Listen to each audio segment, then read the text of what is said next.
On est aujourd'hui le 19 Tevet, on est le 1er janvier et aujourd'hui on commence véritablement notre cours sur les psaumes. Le premier cours donné il y a quelque temps était un cours d'introduction et je continue plus ou moins encore l'introduction, mais très brève cette fois-ci avant de rentrer dans le texte pour vous expliquer comment on va procéder. D'abord, sachez, si je le dis à haute voix, c'est parce que c'est important de savoir officiellement que j'ai longtemps hésité avant de faire ce cours, pas parce que c'est un cours plus difficile au niveau de sa profondeur qu'un autre, parce qu'ils sont tous de toute façon inaccessibles, et tous les cours qu'on donne ici sont de véritables miracles, mais celui-là avait en plus une autre difficulté, c'est technique. Pourquoi technique? Comme je vous l'ai expliqué. Il y a 150 psaumes, dont certains sont aussi longs que 10 psaumes réunis, comme le 119 ou d'autres. Certains psaumes sont très longs, on pourrait les découper en 3 ou 4. Ce qui veut dire que si on prend un psaume normal qui fait, on va dire, le premier est plus ou moins normal, le premier à 50 pages. Le premier à 6 versets, on va dire que le Memutsa, la moyenne, c'est 10 versets par psaume. Et si on compte qu'il y a de nombreux psaumes qui ont 30, 40, 50 versets, ça veut dire qu'en vérité, il n'y a pas 150 psaumes, il y en a beaucoup plus que 200. Si on fait le compte de un cours par semaine, et supposons qu'on arrive à faire tout un psaume en un jour, en une semaine, ça nous amène à au moins 200 semaines. Donc, c'est énorme. Vous me direz, le cours qu'on a commencé sur les Gilgulim va peut-être aussi durer 2 ans. Mais d'un autre côté, chaque cours est un cours en soi. Là, on commence un livre et se dire qu'on le terminera peut-être jamais, c'est pas du tout une chose évidente. Donc, j'ai hésité à faire ce cours. C'était la première raison, parce que je ne savais pas comment le faire. Surtout que je n'ai pas l'habitude d'aller trop vite dans un cours et j'essaye de dire le maximum de ce qu'on peut dire face à un texte. Deuxième difficulté, c'était que il y a tellement de commentaires sur les psaumes, sur toute la Torah, mais sur les psaumes particulièrement, il y a tellement de commentaires que comment faire? C'est techniquement impossible. C'est la raison pour laquelle ça fait fort longtemps qu'on m'avait demandé de faire un cours sur les psaumes et à chaque fois je repoussais parce que je ne savais pas comment y prendre. Parce que ça suppose de connaître tous les commentaires et beaucoup plus encore. Il faut avoir le temps. Et donc, je ne savais pas trop comment faire. Troisième problème, c'est que la lecture des psaumes peut se faire à différents niveaux. Parce que les psaumes, comme vous le savez un petit peu, mais je vais un petit peu plus insister aujourd'hui pour que vous le sachiez un petit peu mieux, les psaumes, c'est bien, beaucoup plus, tellement plus que de simples louanges et de simples prières. 90% des secrets du Zohar sont puisés à partir des versets des psaumes. Les psaumes cachent des secrets inimaginables. Les psaumes, comme je vous l'ai dit dans l'introduction sur ce cours, si David a osé demander à Hachem que la lecture des psaumes soit au même niveau que la lecture des 5 livres de la Torah, et c'est pour ça qu'il y a 5 livres dans les psaumes, c'est que David Améler savait ce qu'il avait mis dedans. Et donc, c'est quelque chose qui est très difficile. On doit faire un choix. Est-ce qu'on va étudier les psaumes dans l'aspect prière-louange, le seul aspect qu'ont retenu les nations, ils ne connaissent rien d'autre des psaumes, ou bien on va pousser un petit peu plus loin et on va aussi voir l'aspect moussard, l'aspect moral qu'il y a dans les psaumes, parce qu'au-delà de la louange et de la prière, nous, juifs, qui avons un minimum de clés d'accès au texte, savons que derrière ces louanges se cache aussi toute une dimension morale et spirituelle absolument époustouflante de voir finalement comment un homme doit se comporter sur terre. Comme je le dis toujours, et ça a été dit des milliers de fois avant moi, peut-être le plus grand livre de morale de la Bible, c'est les psaumes. Parce que c'est vraiment dans les psaumes qu'on voit l'exposé de toutes les formes du comportement humain, moral, positif. Donc, est-ce que je vais faire un cours qui va mettre l'accent sur l'aspect moral des psaumes? Ou bien, comme je viens de le dire, un cours qui va mettre en avant l'aspect des secrets de la Torah cachés dans les psaumes? Parce que tous les secrets de la Kabbalah sont cachés dans les psaumes. Ou bien, et c'est ce que j'ai choisi, ça ne veut pas dire que ça va être respecté à chaque semaine, parce que ce n'est pas toujours aussi facile et toujours évident de le trouver, de le montrer, de le dévoiler. dans les psaumes, mais ou bien, c'est la formule que j'ai finalement choisie, de me servir des psaumes pour dévoiler une autre dimension qui n'est pas toujours connue, pour ne pas dire presque pas connue, même de notre peuple, ne parlons pas des autres. C'est la dimension, on pourrait dire, carte d'identité messianique qui est dans les psaumes. C'est-à-dire, les psaumes en vérité cachent l'identité messianique, c'est-à-dire l'identité du Mashiach, et l'identité messianique en ce sens, pour le dire de manière plus simple et moderne, toutes les forces de la délivrance finale sont cachées dans les psaumes. J'ai fait allusion à ce qui avait déjà été mon choix, et au moment où j'ai commencé dans l'introduction, quand je vous ai dit que l'allusion au psaume dans la Torah de Moshe, puisqu'il n'y a rien après la Torah de Moshe, même ce que les prophètes nous ont révélé, il n'y a rien qui n'ait pas au moins une allusion dans la Torah de Moshe. L'allusion dans la Torah de Moshe au psaume, c'est Min Hashamaim, puisque c'est aujourd'hui le premier cours vraiment sur les psaumes, le premier verset de la parasha de la semaine. Vehele Shmod Bene Israël Abai Mitzrayma Sofetevot HaTeilim. Les Teilim. Ça veut dire que c'est précisément au moment de l'exil qu'on fait allusion aux Teilim. Quel est le rapport? Pour nous faire comprendre que c'est par la force des Teilim que nous sortirons de l'exil. Et comme il est clair que les Teilim n'existaient pas au moment de la descente et de la sortie d'Égypte, il est clair que le verset fait clairement allusion à la véritable délivrance dont la sortie d'Égypte n'était que le microcosme. C'est notre délivrance, celle qu'on a commencé à vivre depuis quelques décennies.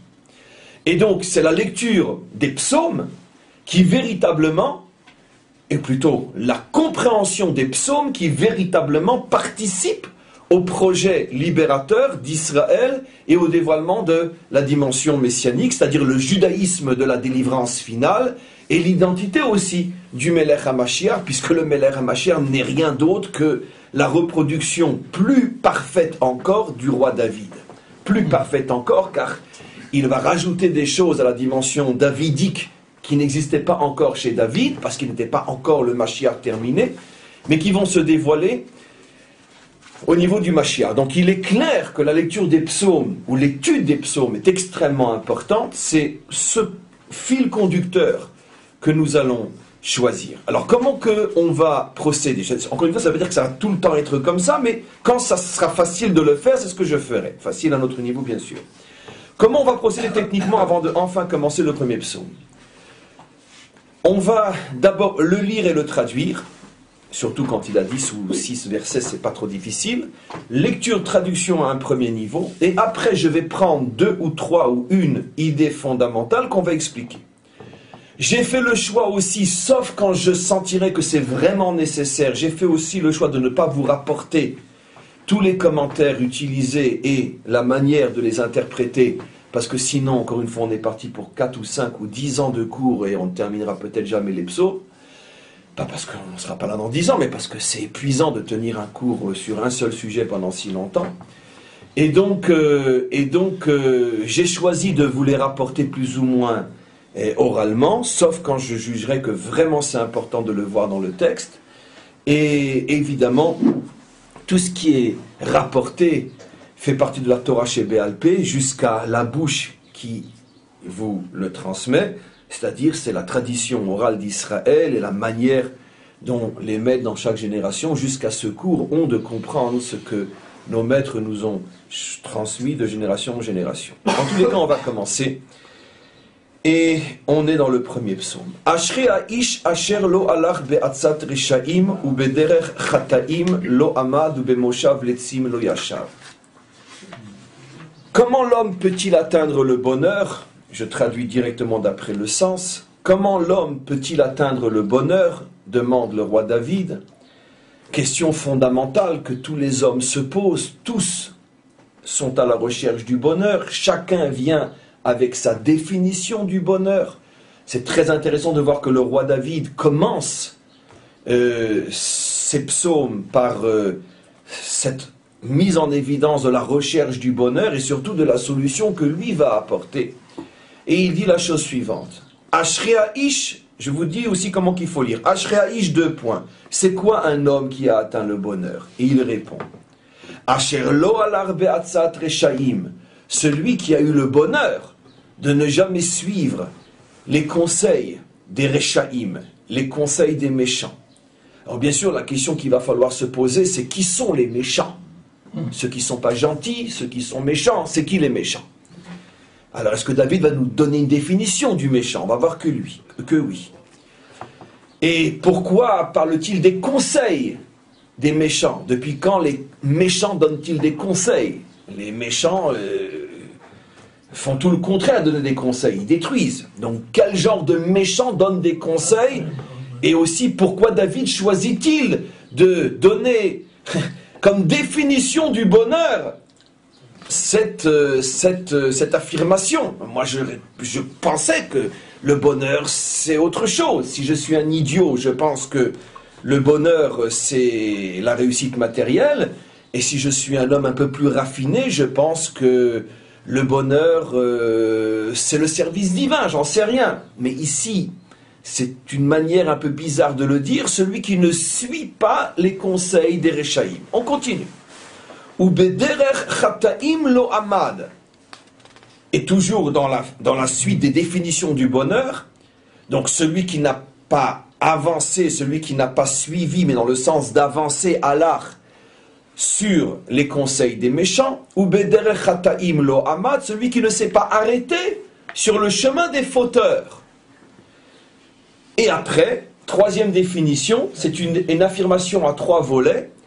Ube moshav letzim lo yashav, et qui ne s'est pas assis au milieu d'une assemblée de railleurs. Tous les commentaires mettent en évidence, que vous avez tout de suite vu dans la manière dont je l'ai expliqué, c'est que David utilise une image qui est très évocatrice.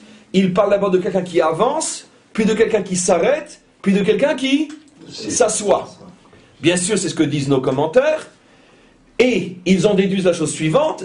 David fait allusion au fait que si tu commences à aller avec les Reshaïm, ça veut dire que si tu crois que eux vont te donner de l'avancement, si tu crois que leur chemin est le bon chemin, parce qu'il a l'air d'être le bon chemin, puisqu'il n'arrête pas de te donner des conseils, même extrêmement savants et intelligents, comment avancer dans ce chemin. Donc apparemment, on ne parle pas de Reshaïm standard. On parle de gens qui donnent l'impression qu'en les suivant, on avance dans l'existence. Sache que finalement, ce qui t'attend, c'est qu'un jour, tu vas t'arrêter complètement, tu seras immobilisé, et puis après, tu n'auras plus d'autre choix que de t'installer au milieu des railleurs. Donc finalement, c'est encore plus que l'immobilisation debout, parce que quand tu es immobile debout, tu es encore en position de pouvoir avancer, mais lorsque tu es assis, tu es complètement à l'extrême opposé de l'avancée. Donc on voit une sorte de chute. Regarde ce qu'amène le fait de suivre les conseils des Reshaïm. Au début, tu as l'impression que tu avances, relativement vite, tu te rends compte que tu t'arrêtes, et finalement, tu finis assis, tu finis couché, étalé, à la panime. Donc ça, c'est globalement le schéma qu'on comprend, c'est simple à comprendre, fallait-il encore le voir, pour ça, grâce à Dieu, on a Rashi. Mais aussi, ce qui est très intéressant, c'est qu'il change à chaque fois de terminologie.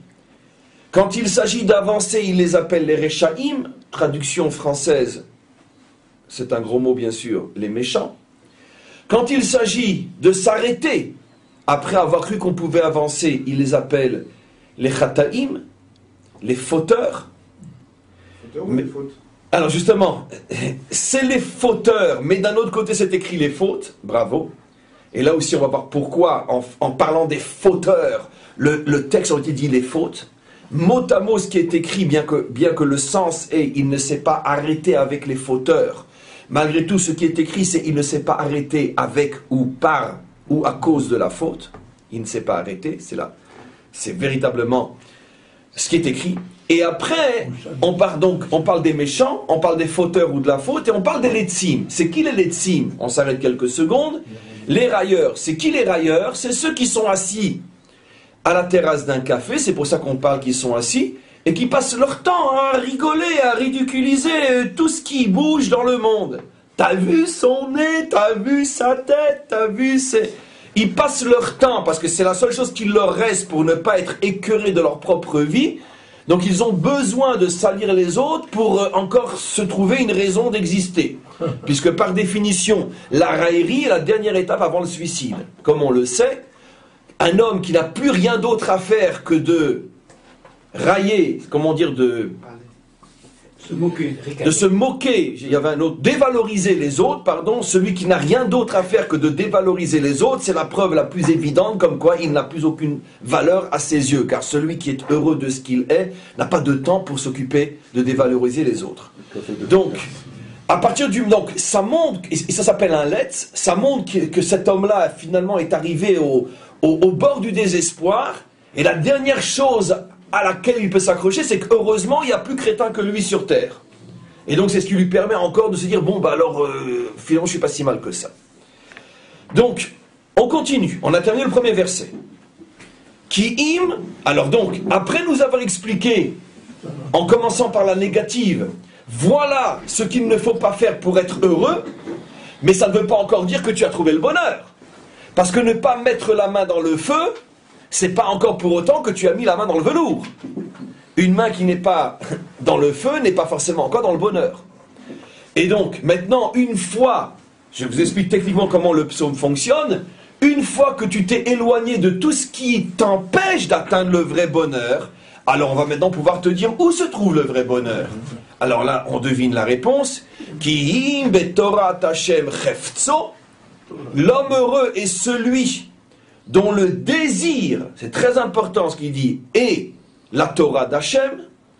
Ça veut dire que son vrai chefetz, et là c'est très intéressant, l'utilisation du mot par le roi David, puisque vous savez que pour dire désirer en hébreu, il y a plusieurs mots, il y en a énormément même, mais il y en a plusieurs mots. Les plus significatifs au niveau de leur message sont l'irtzot, vouloir, c'est moins que désirer, les itavot, c'est désirer, ou l'irpot, qui veut dire globalement en hébreu, en France, traduction quelconque, désirer aussi. Donc, l'irtzot, l'irpot ou l'itavot. Globalement désirer. Quelle est la différence fondamentale entre les trois?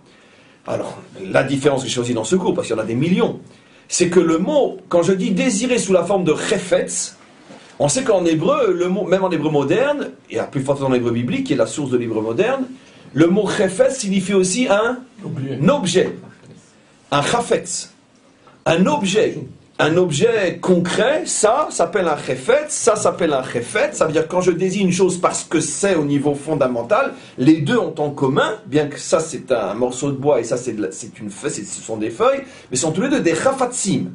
D'accord, donc c'est le mot pour désigner une chose en français, tiens, c'est une bonne traduction.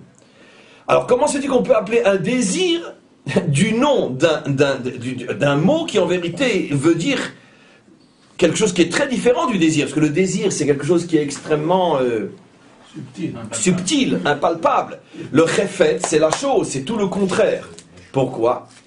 Parce que justement on veut nous faire comprendre ici la puissance, la force du chefet, c'est que le chefet c'est quelque chose que tu désires, mais que tu désires avec une telle force comme on désire quelque chose qui est vraiment concret, qui est palpable, qui est voilà. Par exemple, le ratson, ce qu'on appelle en bonne traduction la volonté, c'est que tu veux des choses qui ne sont pas forcément palpables. La ta'ava, c'est aussi quelque chose que tu n'atteindras pas forcément. Comme disent nos maîtres en utilisant le mot ta'ava, aucun homme ne meurt, aucun homme ne quitte ce monde avec ne serait-ce que la moitié de ses ta'avot atteintes. Ça veut dire on quitte toujours ce monde avec plus de la moitié de nos ta'avot qu'on n'a pas pu atteindre. La ta'ava est aussi quelque chose qui est très difficile. C'est un désir, mais on désire, comme on dit les châteaux en Espagne. Chefet, c'est quelque chose que tu désires, mais que tu désires et avec une telle force que c'est pratiquement certain que tu vas l'atteindre, comme un objet, finalement, que si tu le veux, l'objet est là, il n'est pas dans le ciel, ben déplace-toi, prends-le et voilà. Quelle est la différence avec Chefet Rachoud? C'est un objet. Et donc, chefet, c'est dans le sens d'un objet, quelque chose qui est à portée de main. Ouais. Donc, quand on dit qu'un homme, il est chafetz, ça veut dire que c'est un désir qui est tel qu'il est très proche de le réaliser. Chafetz Chaim.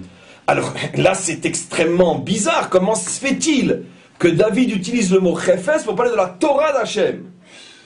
La Torah d'Hachem, c'est en principe ce qui est le plus loin de l'homme. Et donc là, le choix du mot est extraordinaire. Dit le roi David, si le roi David avait uniquement dit ce qu'un rabbin du dimanche dirait, soyez dans la Torah et vous serez heureux, alors ça fait des millénaires qu'on essaye et on voit que ça ne marche pas trop. Mais ce que dit le roi David, c'est très différent. Ki im betoras Hashem chefzo, ça veut dire que tu dois savoir que la Torah d'Hachem est très très très très proche de toi, aussi proche qu'un objet qui est sur la table, et même si c'est la Torah d'Hachem, elle est très proche de toi. Et quand tu auras compris que la Torah d'Hachem est très très très proche de toi, à ce moment-là tu atteindras le bonheur. Parce que la raison qui fait qu'un homme est loin du bonheur, c'est parce que même s'il est religieux, croyant, étudiant, pratiquant et tout ce que vous voulez, il a toujours l'impression que la Torah, quoi qu'il en soit, ça reste très très très au-dessus de lui, tandis qu'une belle voiture, une belle maison, de l'argent, les vacances, ça c'est très proche. Tant que l'homme pense que Hachem est plus loin que toutes les choses pour lesquelles on travaille et on se bat, il n'atteindra pas le bonheur. Mais le problème maintenant, très bien tu me le dis, mais comment j'y arrive à sentir que Hachem est aussi proche de moi, entre parenthèses, qu'un objet. Comment je peux y arriver? Alors, David donne la réponse. Ubetorato yegeyomam valaila. Ceci à condition que tu étudies sa Torah jour et nuit.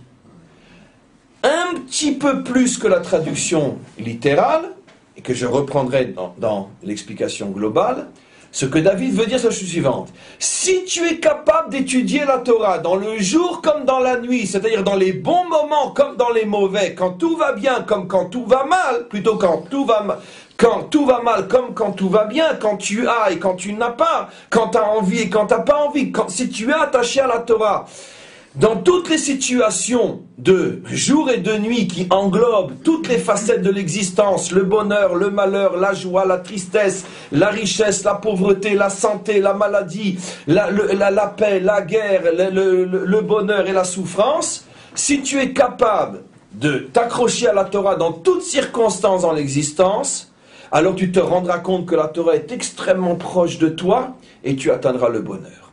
Mais pour l'instant, c'est un premier niveau d'explication. Et on continue. Et alors, maintenant j'ai atteint le bonheur, dit le roi David. Regardez comme ce psaume est construit avec une sagesse absolument incroyable. Et David va maintenant poser et répondre à la question. Et à quoi ça ressemble un homme heureux?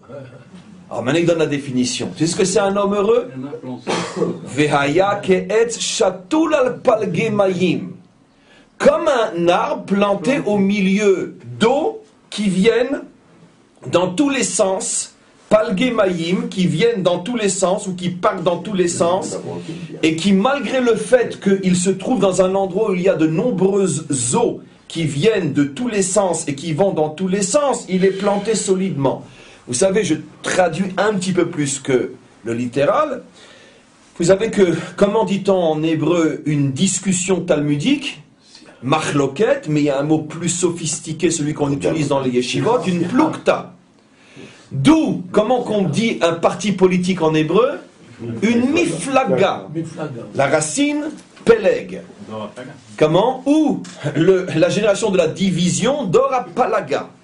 Donc, palge, miflaga, plukta, palaga, tous ces mots de la même racine qui veut dire donc heure, opposition, contradiction. C'est pour ça que j'ai traduit ici palge mayim, un arbre qui se trouve planté au milieu d'eau qui chacune, d'une certaine manière, veulent s'approprier l'arbre pour lui, ou veulent être seuls à l'irriguer, ou veulent amener ses racines vers elle, peu importe. Quelle est l'idée qui est ici? Ça veut dire que cet arbre-là arrive à supporter la contradiction et à ne pas se laisser déraciner. On verra un peu plus profondément. Vous voyez comment une traduction juive est fondamentale, parce que ça fait 2000, 3000 ans que les nations vivent avec des... Et donc nous aussi, si on ne fait pas l'effort d'apprendre l'hébreu, le véritable hébreu, qu'on vit avec des traductions complètement n'importe quoi, puisque cette traduction, vous la trouverez nulle part, et dans aucun livre traduit dans aucune langue, ce que je vous explique aujourd'hui oralement, et nous qui sommes tous depuis tellement d'années en hébreu, on sait ce que veut dire le mot palgué.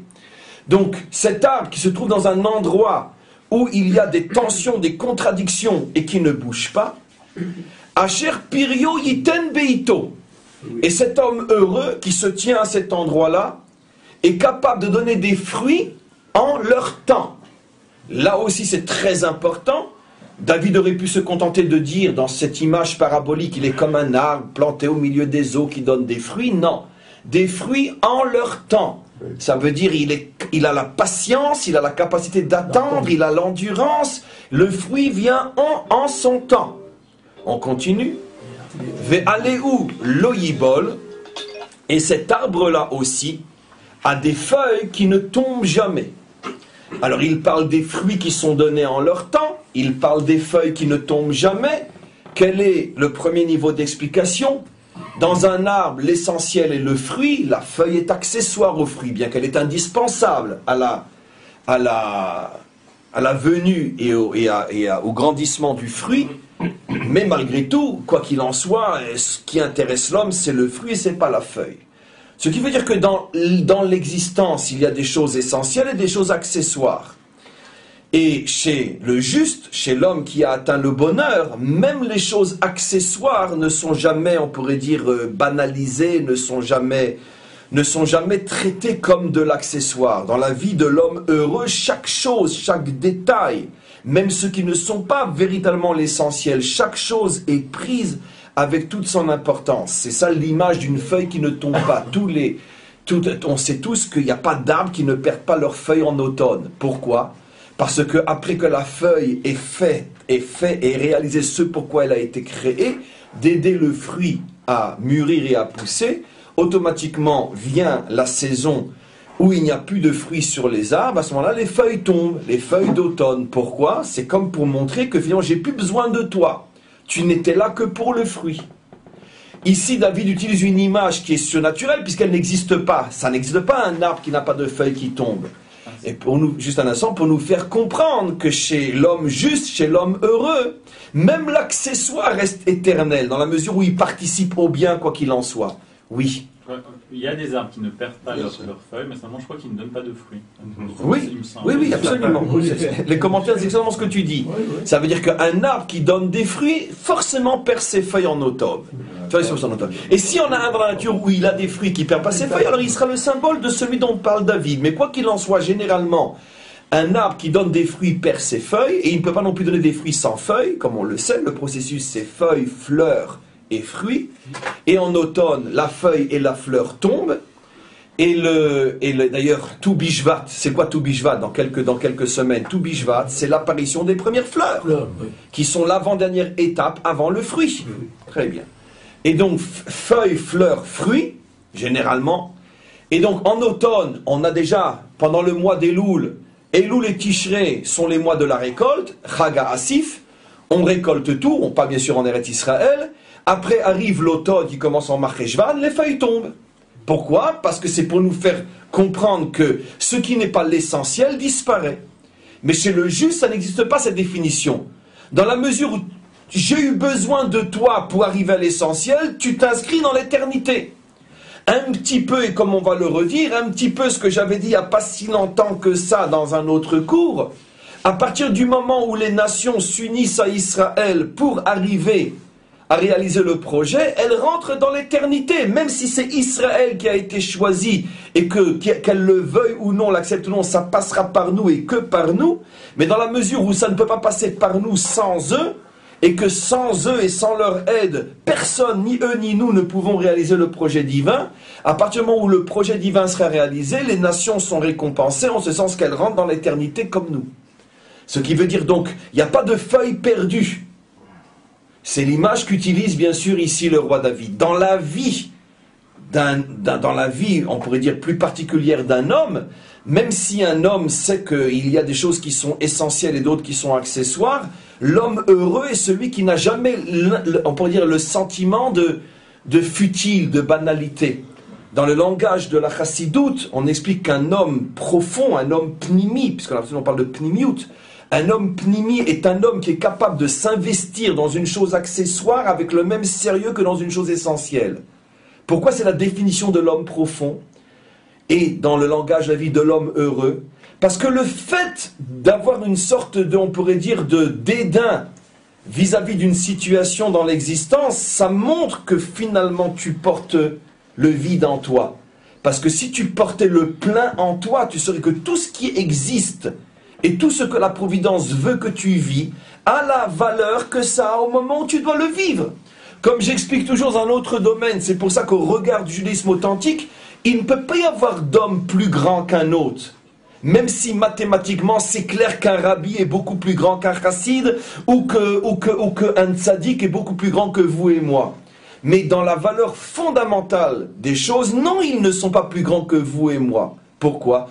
Parce que si moi je réalise ce pourquoi j'ai été créé, je serai aussi grand que lui qui a réalisé ce pourquoi il a été créé. Heureusement pour nous que Dieu ne juge pas quantitativement, mais qualitativement. Si moi, il m'a été demandé de faire 100 mètres dans ma vie, et lui, il lui a été demandé de faire 1000 mètres, lui a reçu les moyens de faire 1000 mètres, et moi, j'ai reçu les moyens de faire 100 mètres.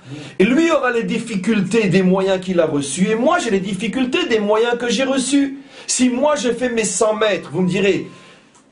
Si moi je fais mes 100 mètres, vous me direz 100 mètres, c'est pas grand chose. Mais d'un autre côté, j'ai pas reçu les forces que lui a reçues pour faire ses 1000 mètres. Donc automatiquement, à partir du moment où tu reçois les forces de ta mission et les difficultés de ta mission, si tu réussis ta mission, chacun est le plus grand dans son domaine. Oui, Nathan.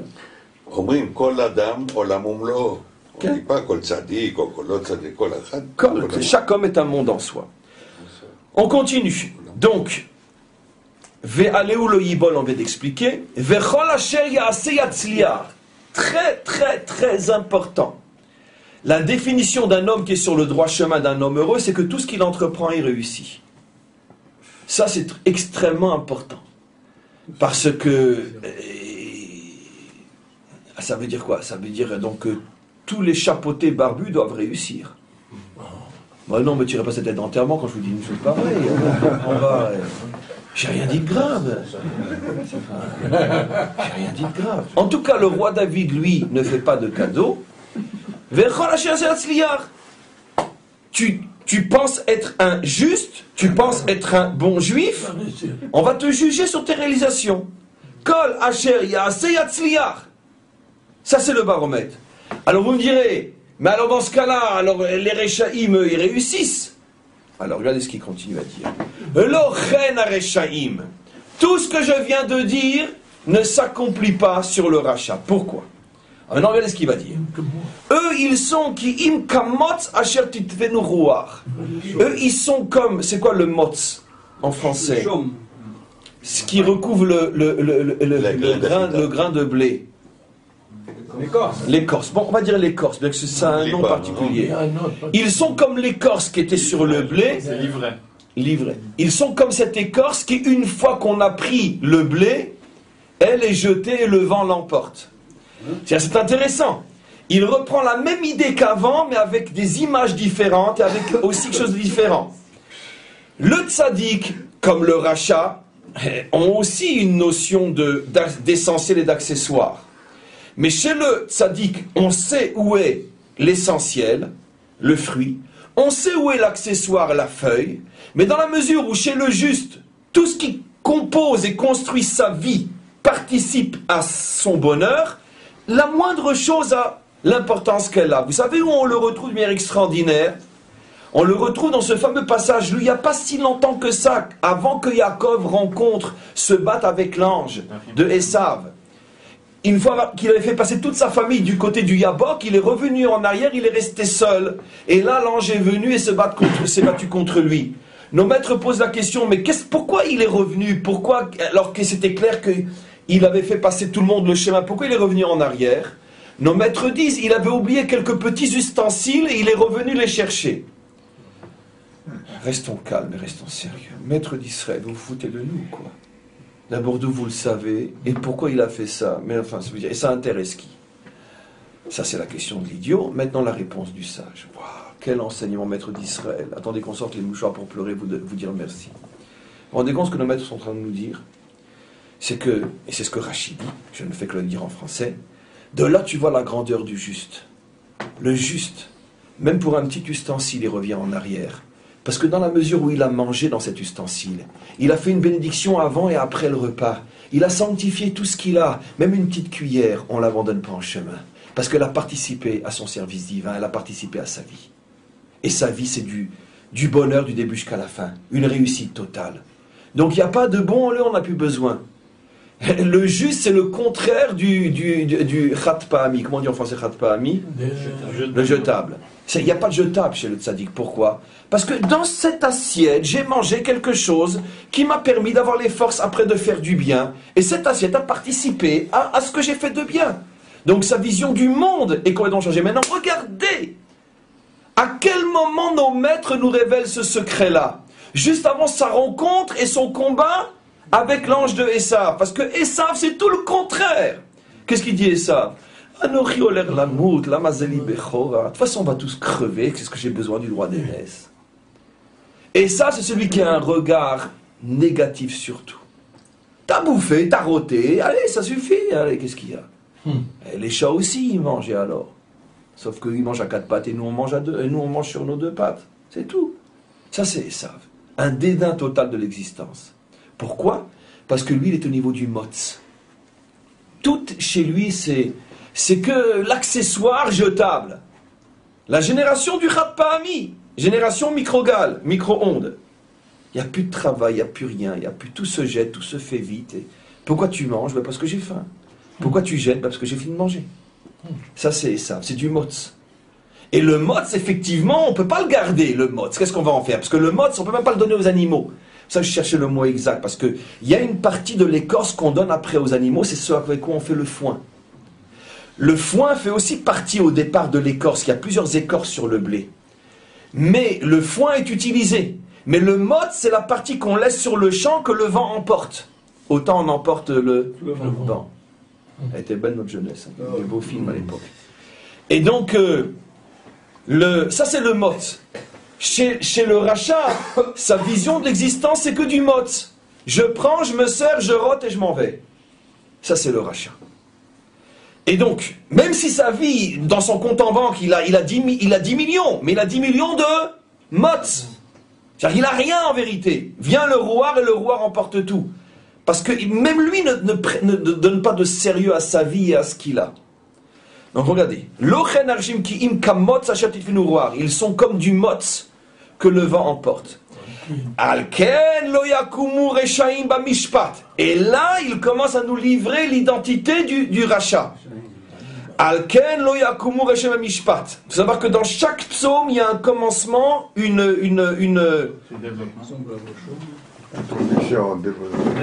un développement et une conclusion.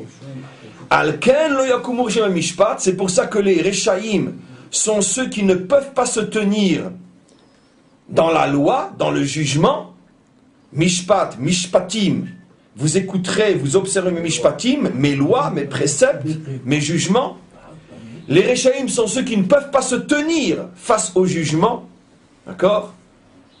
Vechataïm ba'adat tzadikim. Et les chataïm, voilà, ils donnent la définition, sont ceux qui ne peuvent pas se tenir, eux, dans une assemblée de tzadikim. Ils ne les supportent pas. Le rachat, dit David, est celui qui ne supporte pas le mishpat. D'accord? Il faut absolument soit abolir, soit accomplir. Et le chataïm, le fauteur, c'est celui qui ne supporte pas une assemblée de tzadikim. D'accord? Il va les appeler les pharisiens ou je ne sais pas quoi. Ki yodea Hashem derer tzadikim. Mais sache qu'en vérité, Hashem, lui, il se colle au chemin des tzadikim. Pourquoi j'ai traduit yodea par se coller? Vaïda Adam et Chava Ishto. L'homme s'est uni à sa femme. Chava, le mot qui est utilisé, c'est da'at. Da'at signifie en hébreu s'unir. C'est pour ça que même en français moderne, on dit il a connu une femme. Pour dire il s'est uni avec elle. C'est repris de l'hébreu. C'est l'hébreu qui a inventé cette analogie entre connaître et s'unir sexuellement. Donc s'unir complètement. Sur Hachem, c'est pas une union bien sûr, chas v'shalom, mais qui se colle à. Ki odea Hachem derer tzadikim. Hachem se colle comme un homme à une femme au chemin des tzadikim. Vederer rechaim toved. Et le chemin des méchants sera perdu. Alors bien sûr, David utilise 3 fois le mot rechaim dans ce psaume. Ce que je veux, au fur et à mesure, vous faire comprendre, c'est que les psaumes s'étudient c'est pas seulement, encore une fois, comme je l'ai dit, une prière, c'est aussi un texte d'étude fondamental, un texte d'étude juive fondamental. Et donc, il faut étudier un psaume avec le même CE qu'on étudie un passage de la Torah écrite ou orale. Ici, le roi David prononce 3 fois le mot rachat. Au début, quand il parle des etzot des Rechaim qu'il ne faut pas suivre, il ne faut pas aller avec eux, etzat Rechaim, donc il commence à dévoiler un tiers de l'identité Rechaim. Ce sont des gens, pas qui font le mal, forcément, mais qui donnent des etzot. Ça veut dire donc que ce sont des producteurs de conseils. Utsu etza vetufor, comme on retrouve dans un autre verset, ils ont beau comploter contre nous, mais... Le conseil de sécurité. Ça. Comment? C'est le conseil de sécurité. Oui, le conseil de sécurité par exemple.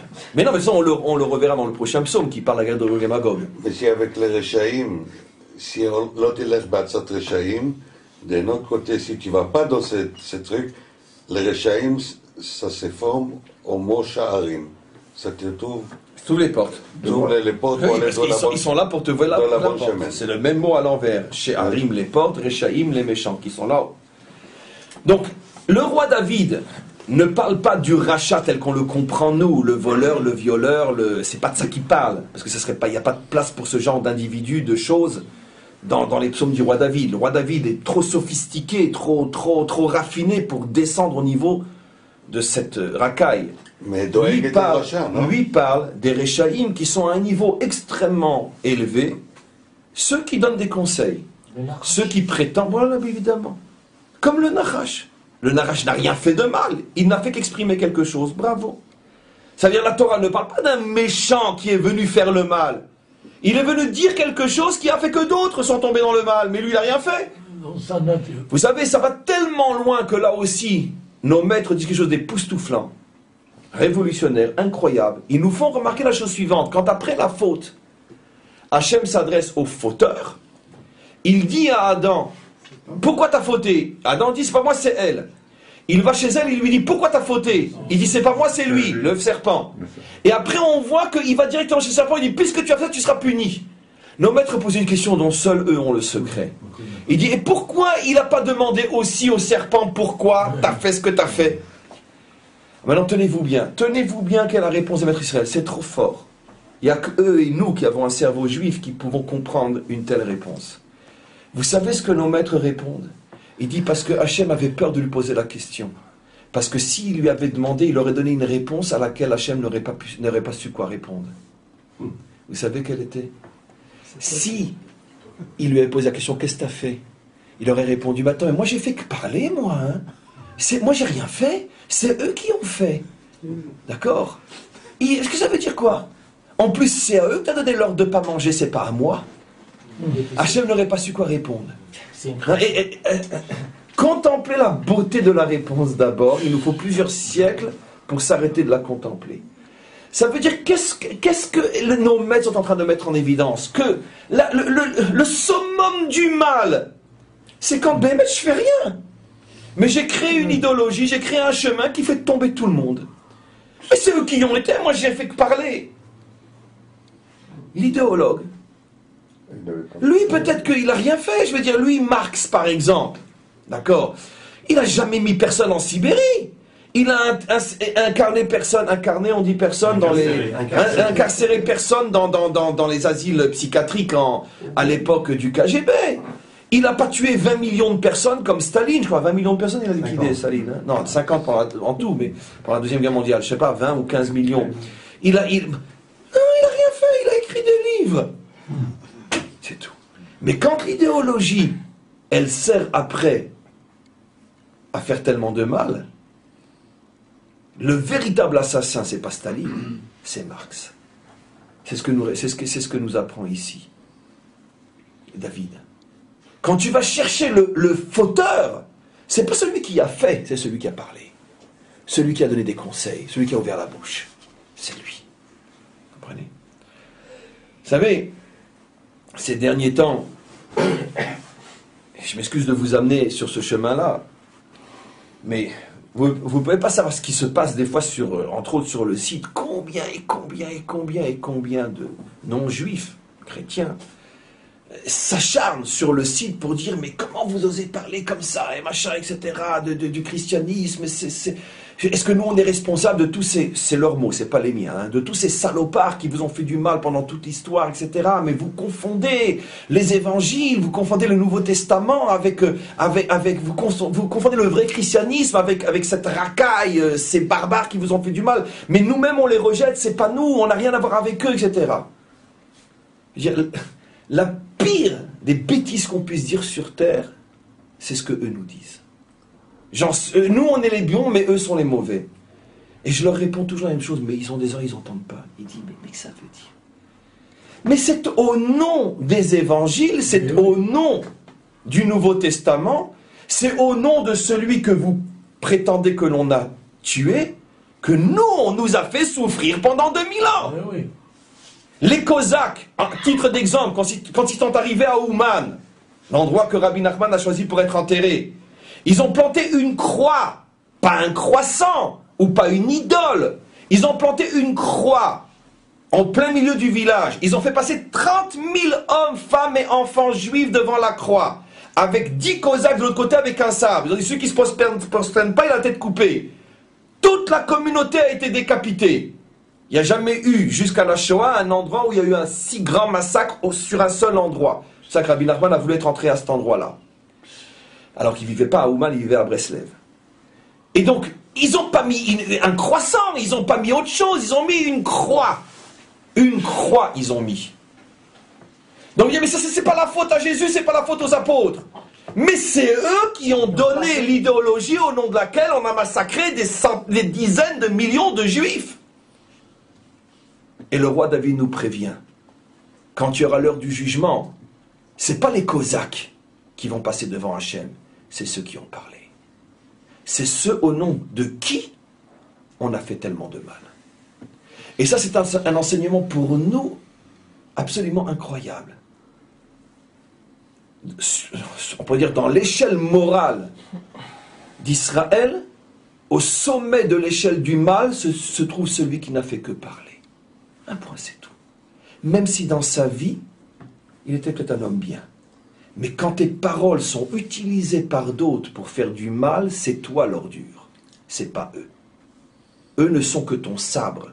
Mais ta bouche, c'est elle qui a fait du mal. Donc ça, c'est extrêmement important. C'est vrai à tous les niveaux. C'est vrai au niveau d'un officier et de ses soldats. L'officier donne des ordres. Les soldats l'accomplissent. Qui est le véritable coupable? L'officier. Même si lui n'a rien fait. S'il y a eu erreur, c'est l'officier qu'on condamne. Ça, dans ce domaine-là, tout le monde comprend. On ne dira pas, oui, mais tu comprends, en vérité, ceux qui ont fait ce qu'ils ont fait, ouais, ben, regarde leur passé judiciaire, ils sont nés dans les banlieues, c'est des casse-couilles, ils étaient bien contents de recevoir un ordre pareil, et ils s'y sont donnés à cœur joie. Mais ça, on s'en fout, c'est peut-être vrai, mais sans l'ordre, ils n'auraient pas fait ce qu'ils ont fait. Oui.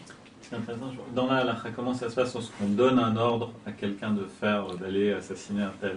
Autant là, on fait porter la responsabilité sur celui qui... Ça, c'est l'autre aspect. Ça, c'est la réponse à Eichmann, qui a voulu se servir de ce à quoi tu fais allusion. Je n'ai fait qu'obéir aux ordres. C'est toujours, chez les nations, il faut savoir, c'est ce à quoi tu fais allusion, qu'il y a toujours en vérité l'erreur de l'extrême. Celui qui donne des ordres, Hitler est 100 fois plus responsable que Eichmann. Mais je ne suis pas en train de dire que celui qui fait n'a pas ses propres comptes à rendre. Mais évidemment, chez nous, la halakha est qu'effectivement, ce à quoi fait allusion Eric, que si je donne, même si je paye quelqu'un, même si je le menace, je lui dis va exécuter ou je t'exécute, je prends sa femme et ses enfants en otage et je lui dis va tuer ou je les tue, si je vais tuer, je suis responsable et considéré comme un assassin. Pourquoi ? Parce que ma responsabilité à moi n'est absolument pas atténuée par le fait que j'ai été acheté, soumis, sous pression, etc. Ça, c'est la réponse à Eichmann. Mais d'un autre côté,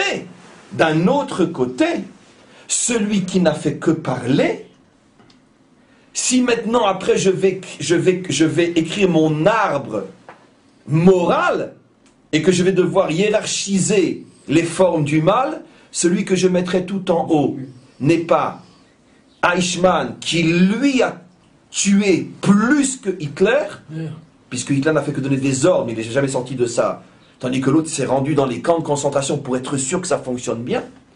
C'est même pas Hess, le responsable d'Auschwitz. Dans la hiérarchie morale, je mettrai Hitler, Eichmann et Hess.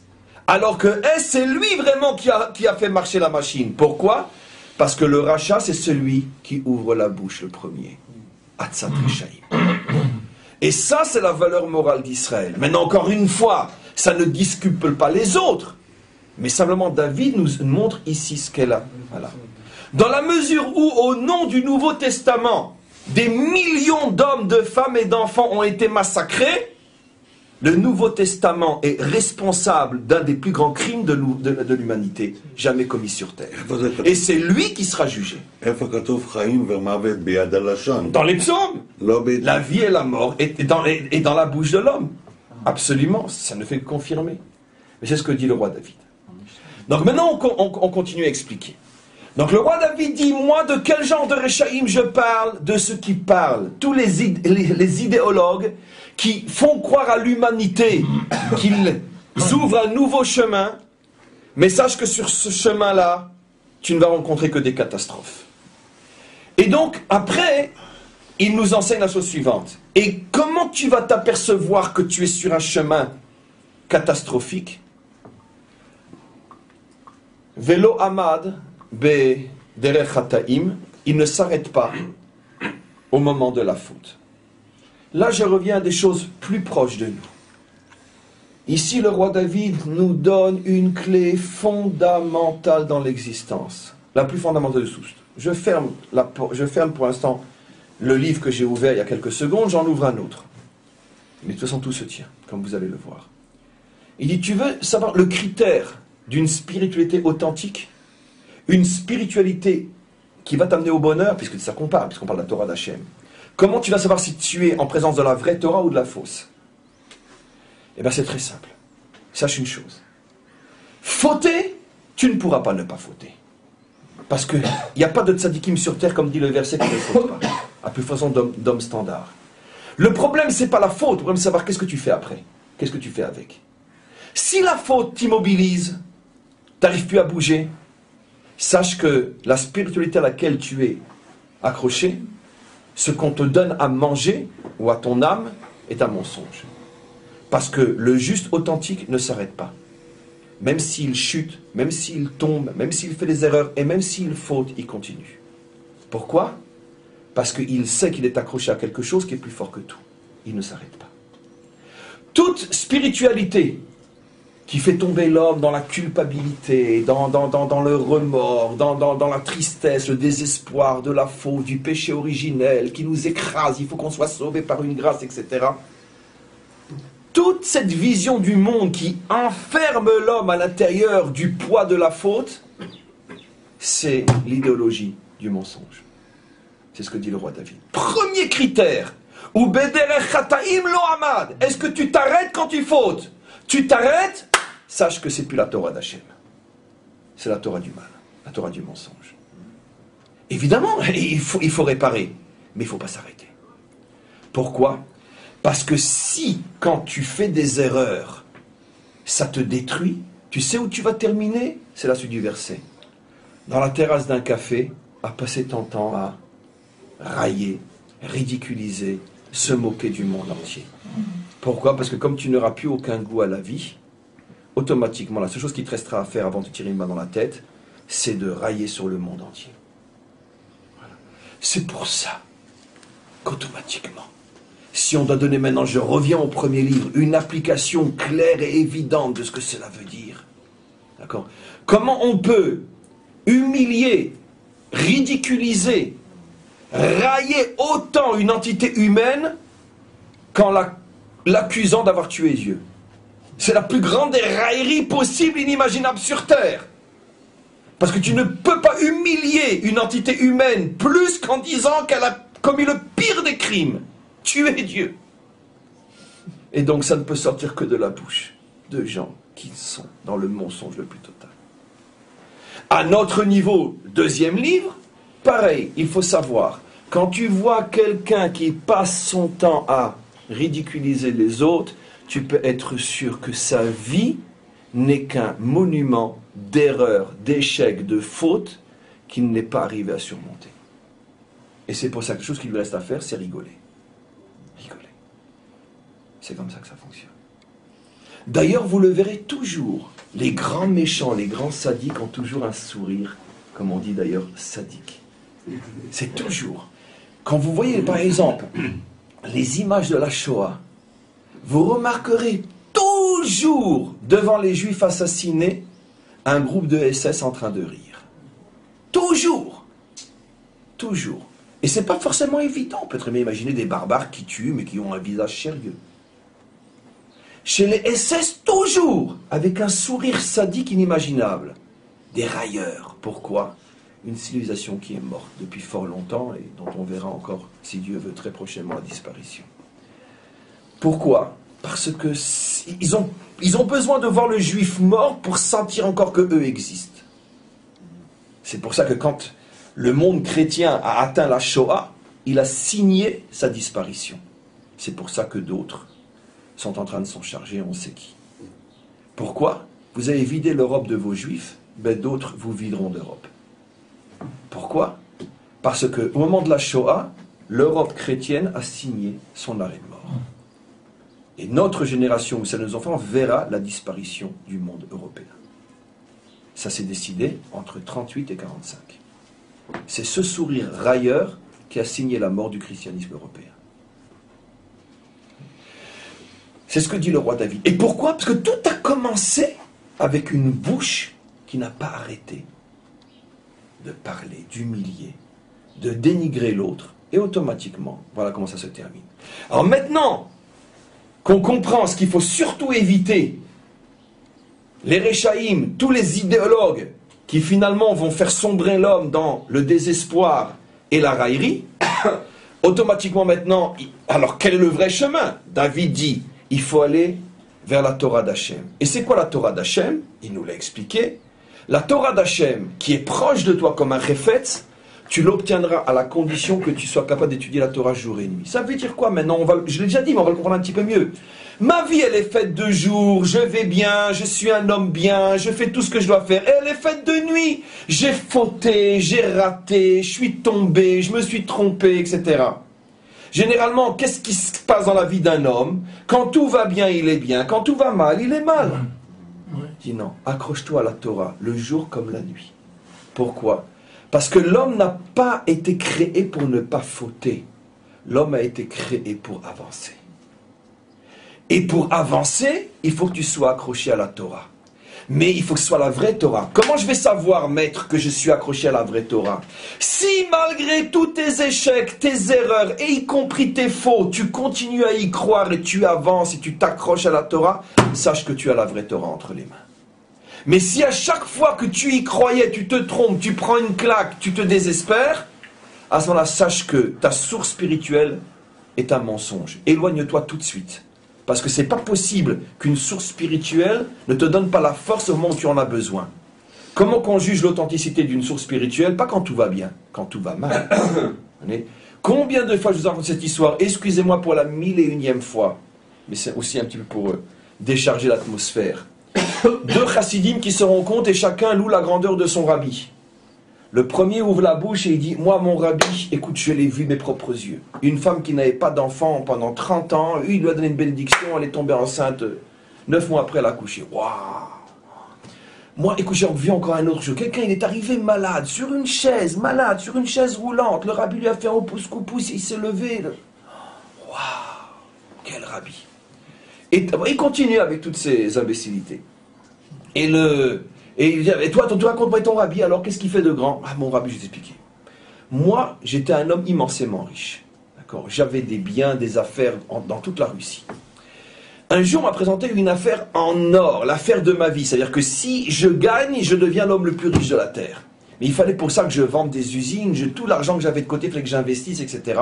J'ai été demandé à mon rabbi, qu'est-ce que je fais ? Parce que si ça ne marche pas, je suis ruiné en 1 heure. Mon rabbi m'a dit, tu vends tout, tu as investi. Alors qu'est-ce que tu as fait? Ben, j'ai tout vendu et j'ai tout investi. Et alors? Eh ben j'ai fait faillite, j'ai tout perdu. Il dit, mais alors, où est le miracle? Eh ben le miracle, c'est que je suis resté son chassid. Je suis resté son chassid. C'est pourquoi? Parce que justement, ce que je reçois de lui est tellement fort que même dans la nuit, je continue à être accroché à lui. C'est une histoire qui vaut ce qu'elle vaut, mais elle est tellement vraie. Ça veut dire que si ta source spirituelle ne t'entretient que quand tout va bien, t'es accroché à un mensonge. Mais si ta source spirituelle est telle que même après que t'aies fait faillite en suivant le conseil du rabbi, il a su trouver les mots pour t'expliquer, te convaincre qu'en vérité lui faisait allusion à une vraie richesse, puisque c'est la suite de l'histoire, et qu'il voyait dans cette richesse matérielle qui était en train de complètement partir en confetti dans n'importe quoi, et qu'il a voulu te sauver véritablement en te privant de cet argent, pour que tu deviennes un vrai juif. S'il a su t'expliquer ça après une telle faillite, alors ça c'est un vrai rabbi. Évidemment, c'est un vrai rabbi. C'est ça le miracle. J'ai eu la chance de trouver un vrai rabbi. C'est ça le vrai miracle. Évidemment. Et donc, c'est ce que dit David. S'accrocher à une Torah le jour et la nuit. Alors maintenant, on continue. Ve'aya ke'etz shatul al palgemaim. En maïm et la Torah. L'eau fait allusion à la Torah. Palgemaim fait allusion à quoi? Il faut savoir la chose suivante, mes amis. Et c'est ce qui fait que très souvent, on hésite à avancer réellement dans l'existence. Dès qu'un homme bouge, le ciel lui tombe sur la tête. Tout le monde veut le détruire. C'est comme ça. Parce que le premier qui dit la vérité, on connaît la chanson. C'est pour ça que 7 milliards de personnes sur Terre préfèrent être monsieur tout le monde qui surtout ne fait pas de bruit et que personne ne voit mettre au boulot dodo. Parce que tout le monde sait que dès qu'on se met en évidence, Palgemaim, de tous les côtés ça bombarde. Quand on fait un choix vrai, c'est très difficile. L'histoire d'hier, je vous ai raconté.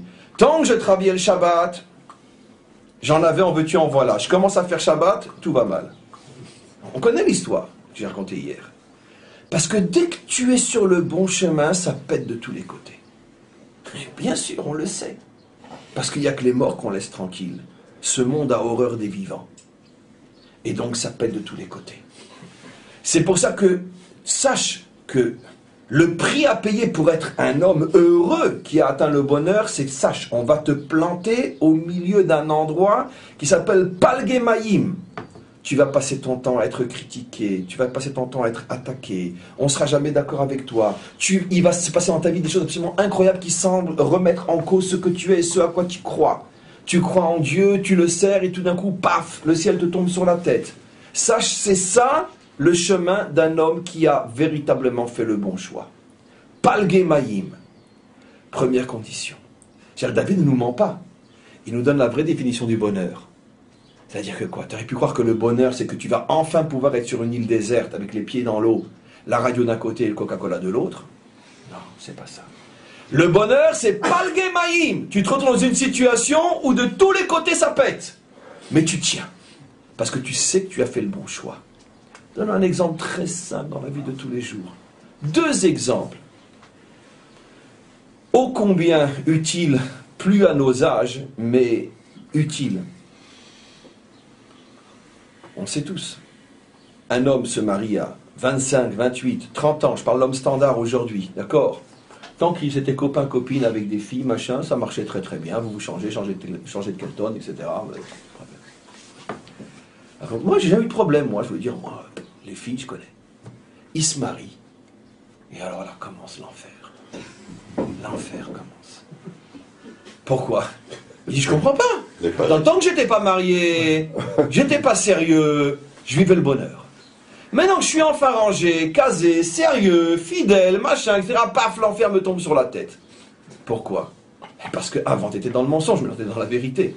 Maintenant, tu te retrouves Palgemaim. Maintenant, tu te retrouves dans un endroit de tension terrible, parce que la vie, ce ne sont que des tensions. Donc maintenant, sache que maintenant que tu es dans le véritable chemin du bonheur, surtout ne lâche pas. Ne commets pas l'erreur. David ne nous ment pas, il nous explique quelle est la situation d'un homme heureux. Il faut tenir. Parce que être vivant, c'est beaucoup plus difficile que d'être mort. On continue. Asher pirio yiten beito. Là aussi. sache que tu vas donner des fruits incroyables dans ton existence. Mais Beito, sache que la définition du bonheur, c'est la patience. 99,9% de nos échecs sont liés à notre impatience, liés à 100% à l'orgueil. Non, mais je vais réussir, non, je suis sûr. Patience. C'est long. Le processus est long. Le Baal Shem Tov disait, des fois un homme doit attendre 70 ans avant de pouvoir faire une chose bien dans sa vie. Mais une chose bien, vraiment bien, qui sera éternelle. Parce que le vrai bien, il est éternel. 70 ans. 70 ans, c'est une vie, finalement, d'après la vie standard. Maintenant, l'homme est impatient, surtout dans notre génération. T'as faim, taf, micro-ondes, tac, je tape, plus de vaisselle, plus rien, c'est... On vit dans une civilisation aujourd'hui où si c'est pas tout de suite, alors ça m'intéresse pas. La définition d'un homme heureux, c'est celui qui sait attendre. Parce qu'il sait que pour donner un bon fruit, il faut beaucoup de patience. Mais c'est au niveau global le peuple juif qui attend le Messie depuis des millénaires. Et l'autre extrême, c'est ceux qui prétendent qu'ils l'ont déjà depuis si longtemps. Cette précipitation de maintenant ou jamais est l'expression la plus radicale du mensonge.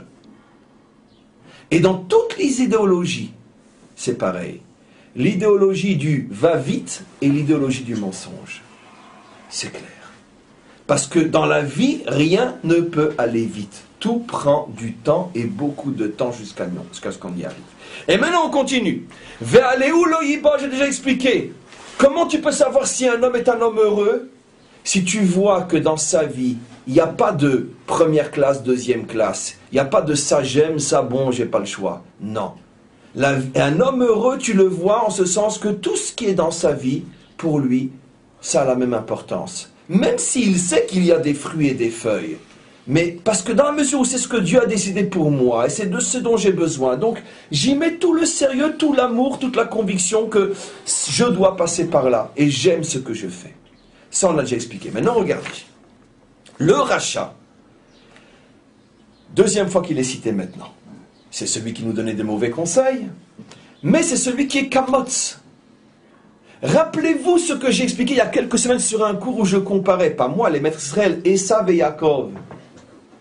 Et j'avais expliqué que la vocation d'Esav devait être le gardien de son frère, et que depuis Caïn, premier Gilgoul de Esav, il avait dit, moi je ne suis pas le gardien de mon frère, je ne suis pas là pour lui permettre d'exister, je veux ma propre vie à moi. D'accord? Je suis le nouvel Israël, je n'ai pas besoin de l'ancien. Hachem répond au rachat, mais attends, je ne comprends pas. Si tu n'es pas collé au blé, tu vas devenir du motz. Et si tu es du motz, tu vas faire comme ton père spirituel, Anochi Oler Lamout. Je vais mourir, c'est-à-dire tu vas servir à mort. Tu as besoin de rester accroché au blé.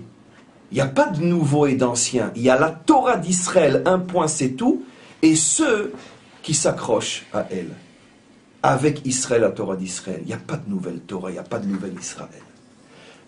Nouvel Israël, Kamotz. Maintenant, je ramène ça à un autre niveau. C'est pareil.